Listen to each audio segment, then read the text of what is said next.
the concept of speech acts. And essentially we'll be talking about the illocutionary acts and the perlocutionary acts. And I'll be honest, I never had really been able to figure out the difference or like really like had a like concrete concept of what this is until I had to prepare for this lesson. So because it can be like really confusing with the terminology. It's like they're very, very similar, but they're different as well. And I really like this part of the semester. After we get into all the semantics, we're going to be focusing on pragmatics, so the practical usages that semantic concepts have. So I would like to start out with kind of like a group activity. So what we're going to be talking about is essentially like the illocutionary acts and the perlocutionary acts of like what people do, and specifically for this group activity, how like what people say influences what other people do in reaction to that. So I want you guys to think for a second of like a politician or a famous person and what they've said. And I don't want this to be like a political debate or anything, but just like something that someone said that maybe offended someone else, and like try to analyze what they said. Maybe if you remember what the speech act would be for that, and then kind of we'll just discuss like what that is. Okay. So if you guys like want to group up 3 or 4 people together and just kind of like think of maybe 1 or 2 ideas of a politician that, or a famous person, of course, it could be anyone that's like said something that's offended you personally or offended like a specific group. All right.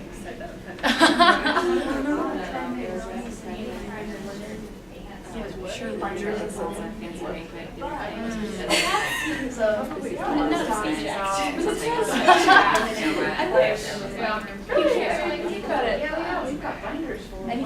Any politician says connector, like, and taking a side. I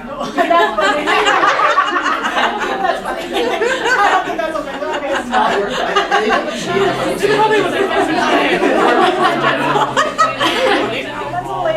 Let's check over I was fine. Here you go. There's Alice, I'm really worried about How about this whole nuclear scandal with the president of South Korea? Tell me Like about this it. exchange was so Mine. like opinions that are like, oh, he offended Oprah. Actually, like that case of Oprah show. the person interviewing her was the gosh. she was like, I just absolutely hate the word man. I am So we're like, man, so Chester are English. 2 different things. Yeah, Yeah, so he called, So what would you have to call it? Just, I don't know, something else, just he called Chester. the So like person Chester, that would make it less offensive. Okay, just Google Trump. Oh, yeah. So North Korea. This is not news anymore. It happens every day. It's just comedy.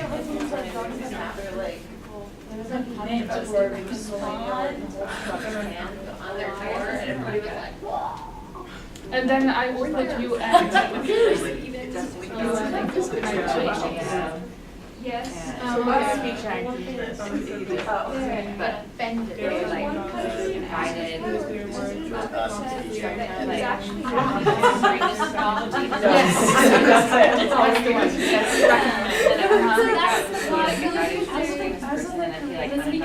Also like small and fat, I don't know, like everything is there. It's like weird, but I'm also going to look up Trump effect. What is he Yeah, for, that like, one is hilarious. foreign policy? I have no idea, but it's not working so far. I feel like his foreign policy is pretend to be friends and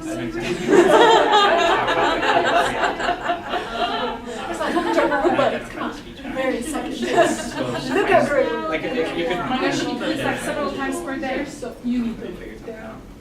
Okay. And they all do that like in a Turkish voice. All right, let's So wrap it up in just what a is few it about him that seconds. offends? I think like the manner in which he says things. Everyone ready? Everyone get off your mouth? Exactly. Okay, cool. What did you guys come up with? I want to hear. Like I heard a little bit of conversation. I want to first kind of just write up on the board a few of these things, and then we'll kind of get like tie that into illocutionary and perlocutionary acts and forces. Does somebody have from this group like That one, yeah, the binder or something. Okay, yeah, we were talking about when Mitt Romney was talking about women in the workforce and said that he had binders of women. And then everybody was like, you're a political woman. Okay, so binders of women, Equals polygamy. and then the reaction is Polygamy. people were talking how he's a polygamist. No, there were a lot of people who were like, all Mormons are polygamists. We knew this would happen. Yeah. Have binders. I just thought it was, they all have binders. It's a binders of women, and they were like, you got binders? How many binders do you have? Okay, so what would you say, like, we have binders of women would be a speech act?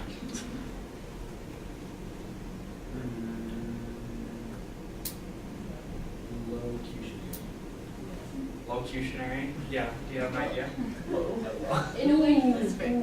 How about this famous scandal where he called Africa? Okay, yeah. He was Yeah. Oh, okay. So here's the thing, is we're going to talk about the difference between what his intention is and how it was perceived by people. So that's like the biggest difference between illocutionary and revolutionary that I want you to get out of this lesson. Is that, yes, there's a speech act that is underlying it, but it's different depending on who is doing it. So in Mitt Romney, Elizabeth, you talked about like, reassuring. However, what was the, like, what did people think of that? It was more of offending rather than reassuring. Good. So this is one example of like how sometimes things get misconstrued, or like they say something that they didn't really intend, but you know. Yeah, that really is. Okay, that's good. I'm fine. All right. Any other examples that you guys want to bring up? Yeah. With this Lena. one though, I feel like there's two different ones, because there's the different ones where somebody is stating an opinion that they don't see as offensive, but is to a certain group or the general public or like whoever it gets offended. Yeah. And then there's the other way where it's like, okay, like I'm trying to do something positive as reassuring, and then it gets taken into like the negative. Because it's like there's other things that people say that don't reassure or that don't like they don't try to do anything positive. They just try to state an opinion, and that opinion is the thing that's offensive, not Right. Yes. like the Exactly. thing that they're doing. Yeah. So there's going to be a lot of different reactions to Yeah. one statement, and we can like tie this into speaker meaning and people's universe of discourse, where their beliefs are like tying into like what they are hearing and how they interpret that and how they react to it.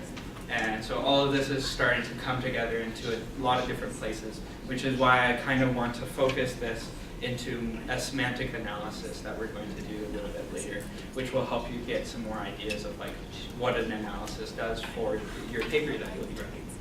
Okay, awesome. Good comments, everyone. Okay, any more examples for? I feel like Madeline's hand is up. Okay. We'll do all three. All right, Madeline first. Okay, so what we talked about is when the president recently made a comment about why aren't we like getting people from Norway? Why are we getting people from all of these something hole places like Haiti and Africa?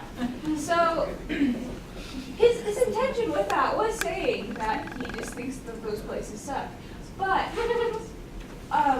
at the same time, it's interesting because like different people took it differently. Some people were like, so a lot of people were, for the most part, people were offended. But there was one president of a small country in Africa who said that he was grateful that the president in the United States acknowledged that there are so many problems in Africa at the moment.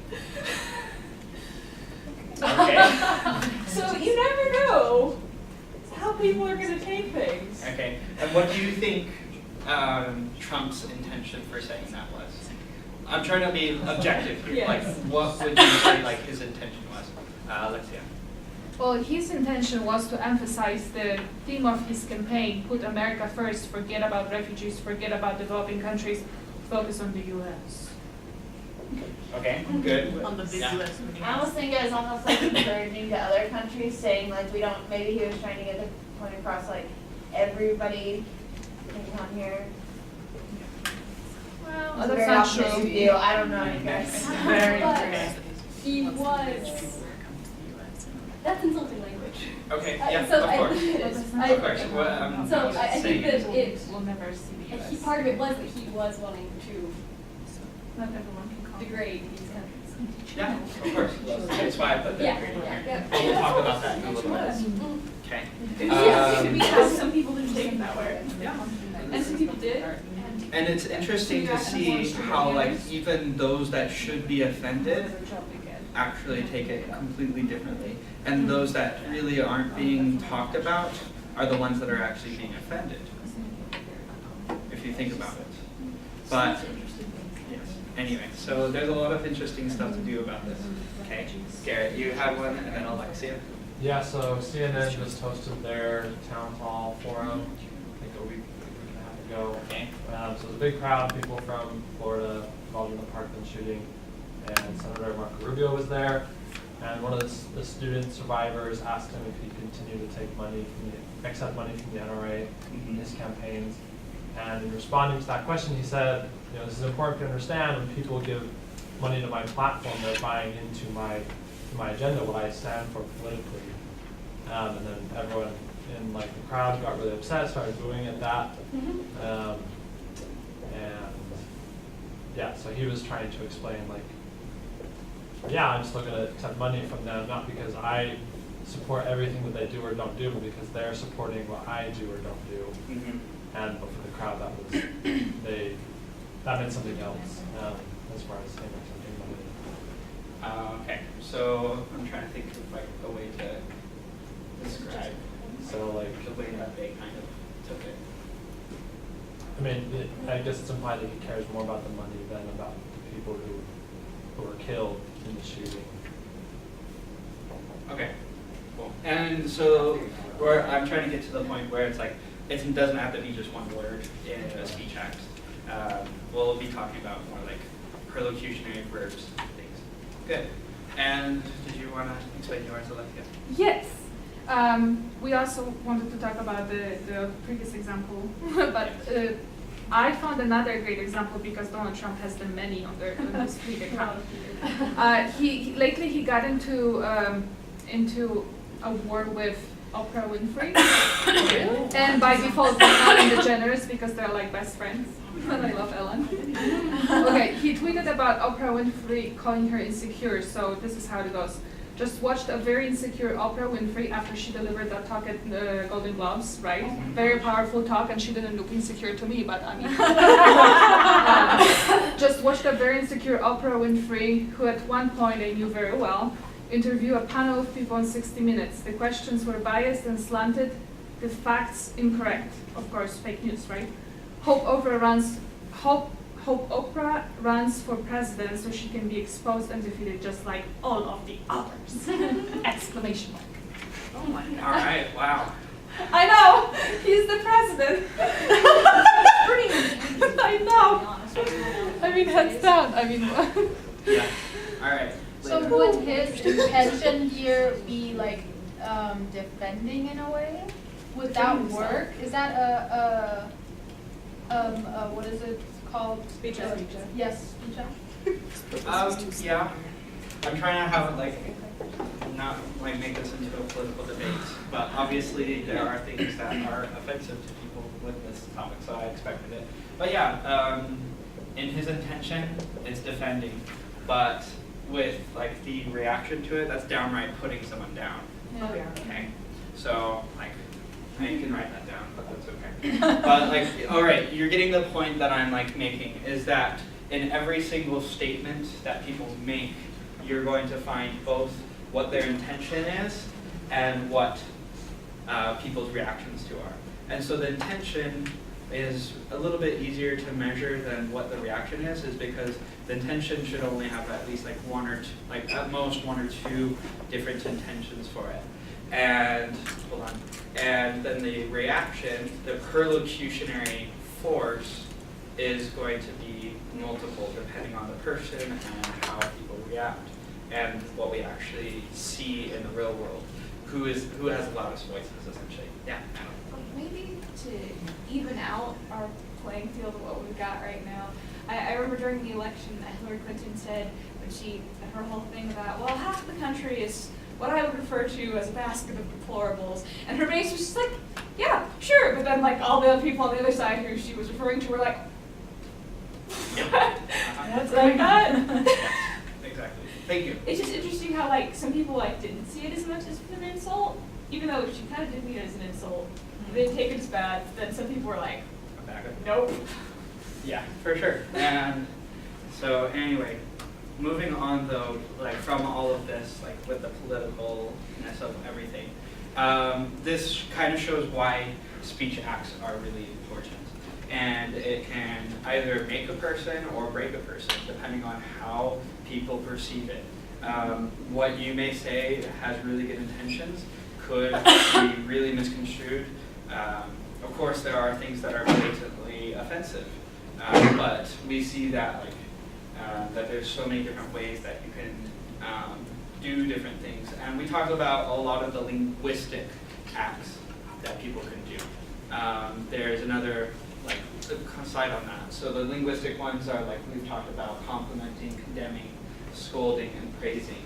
Whereas the non-linguistic side of it is more of just the actions that they do, where you're kind of just like the actions that you do with your face and with your hands is showing a lot of different things. We could do the same thing on like different hand gestures that say a lot more words than words actually do. We won't get into that because that can get really nasty though. So anyway, pragmatics recognizes that not all statements are made for the purpose of making an observation about the world. For example, my dad, as we were driving through the countryside of Malaysia, would point out, oh, there's a building being constructed. Oh, there's another building. And has literally no idea why he was saying that, other than for making an observation in the world. Because it's really not a lot of information. It's like, yes, I see the building, great. Did you ask him? Nope. I was a little bit more worried with like people speeding over 150 miles per hour. Okay. Is that Prague over there? It is Prague, actually. Yay! Congratulations, you get I would 5 know, pounds for right? your Anyway, so a lot of the time, like with the speech acts, we talk solely about declarative sentences. We're going to now raise that and expand that to not just declarative sentences, but questions and imperative sentences, and really any kind of thing that can be made into an utterance. And this makes it a lot harder to grade as far as like a teacher goes, but it also makes the pragmatic side of like the semantics a lot more interesting. So we have now that kind of stuff to talk about. So just like kind of a review, we talked about the major league things and the minor league. For the purposes of this class, we're going to be talking more about the minor league things, the things that you say without actually having to say, I hereby declare myself as king of semantics class. Okay, so anyway.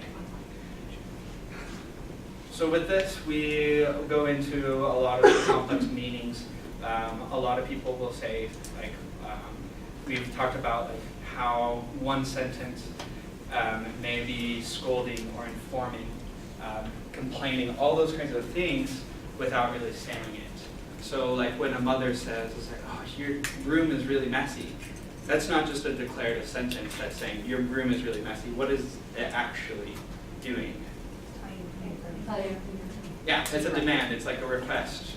Well, hopefully it's a request at first, but obviously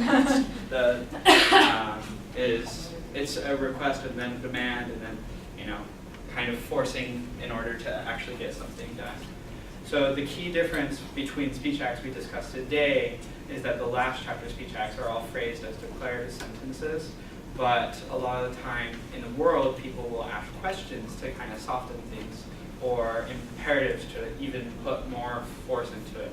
Like, for example, at work, I would ask some of my student leads, I was like, hey, do you know where the audio folders are? And that's not just like a yes and no question. although it is in English, like yes, like the proper thing would be to ask, like, say yes or no. It's more of a request to say, hey, can you go find it and bring it back to me? Okay, does that make sense so far?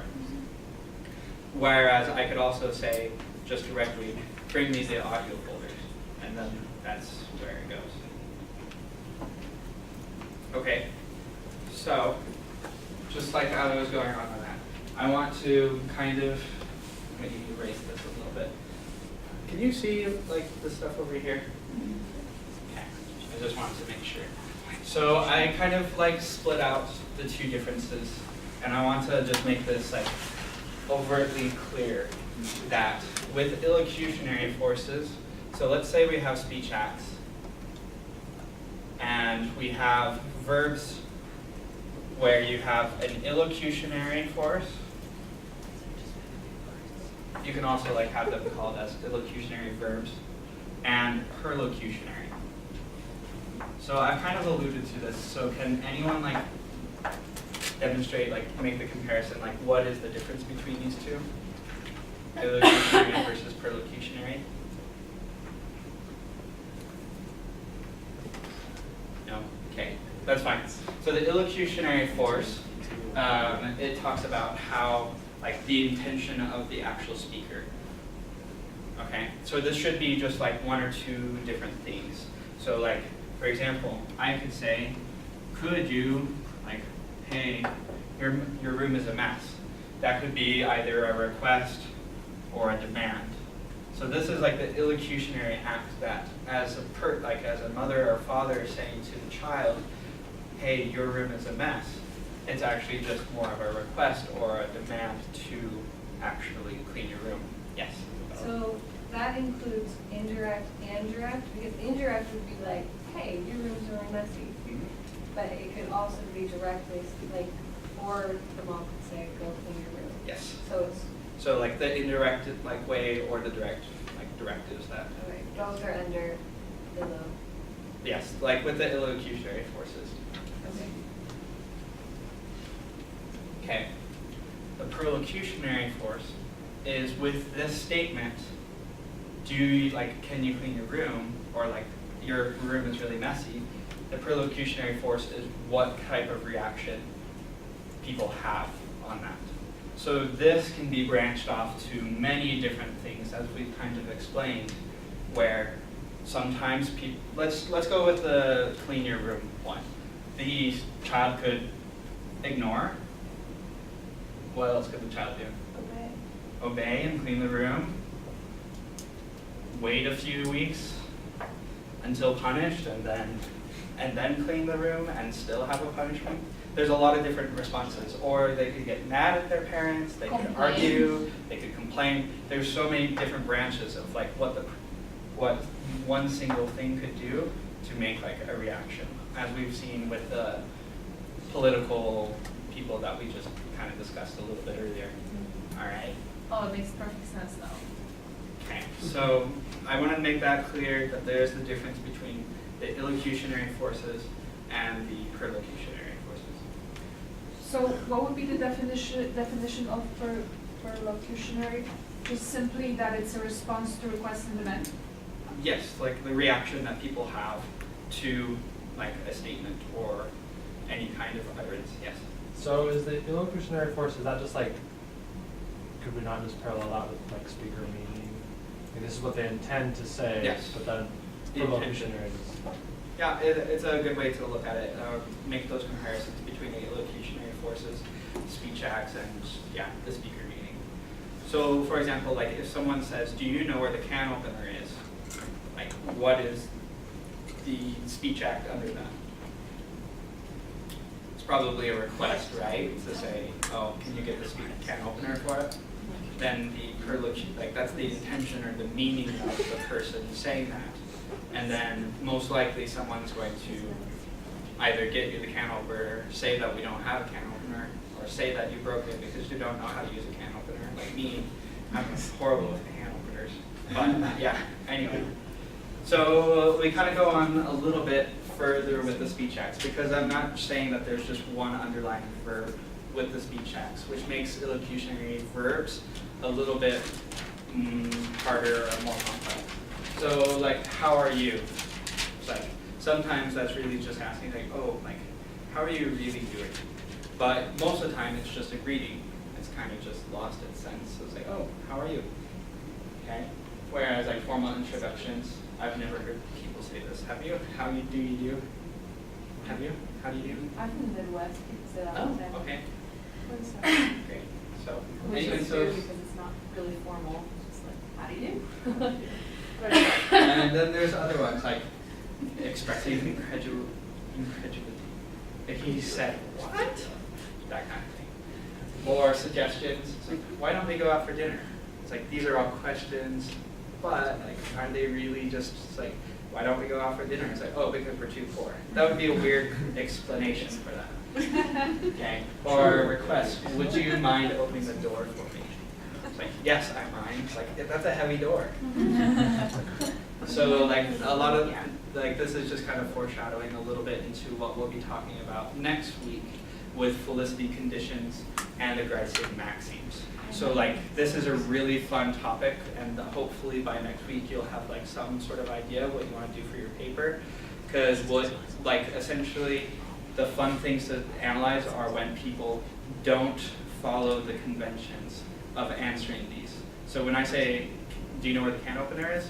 The natural thing to do is go get the can opener. However, then comedians and puns and everything play off the, like, not the norm for those kinds of things. Okay. So these are just slides from Dr. Knuckles as well. I added some of my own, obviously, but like the bottom one, I'm not entirely sure what its purpose is. I can't remember. I'm not a Quechua expert, but why does the anaconda eat something too big to swallow? Sorry, you might have to ask Dr. Knuckles like what that meant. I cannot remember. But that is an interesting question. That is probably a good thesis for someone that's studying anacondas. Okay. So like we were talking about a little bit earlier with the indirect and direct kind of concept. It's like, I need some helpers as a statement. Is that just like complaint? It's like, I don't have enough people? Or is it more of a indirect request? Indirect That was a stupid question, sorry. How about he or she may be criticizing, or look at the mess you've made. So we talked about that.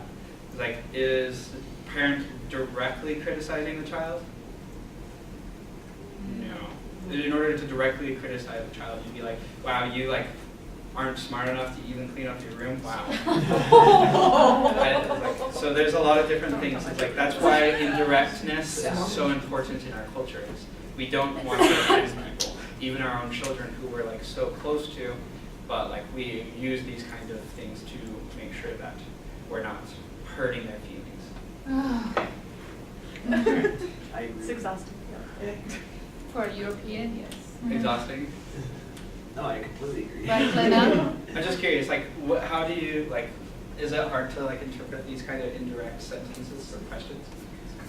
Lena? I feel like those are the skills that a lot of people don't have that they would need in a, like, business environment, professional environment, where a lot of people get into trouble. Like, my husband told me a story of his work where somebody replied to everybody and his team lead, like, sorry, that's crap. And it's like, no, you don't say that. Like, that doesn't work like that here. And I feel like those are those skills that a lot of people just, I don't know, kind of don't have. And so it's sometimes a little hard because we just, I don't know, we need to train ourselves on that. Yeah, for sure. So this is a good thing to practice. Yes.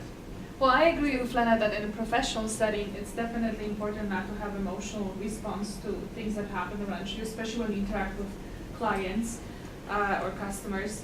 That's definitely true, but like in informal setting, when you're trying to be casual with people and people are not direct with you, that is seriously one of my biggest challenges in the United States. No, like for example, like, you know, like in Europe, like I'm sure Lena will agree with me, like we are very honest with each other. We're like transparent, you know? Yeah. And like when we say something, we mean it. Where I feel like here Americans are more indirect and they don't like confrontation and they don't want to defend anyone, but at the same time, rarely ever you can really hear their honest opinion.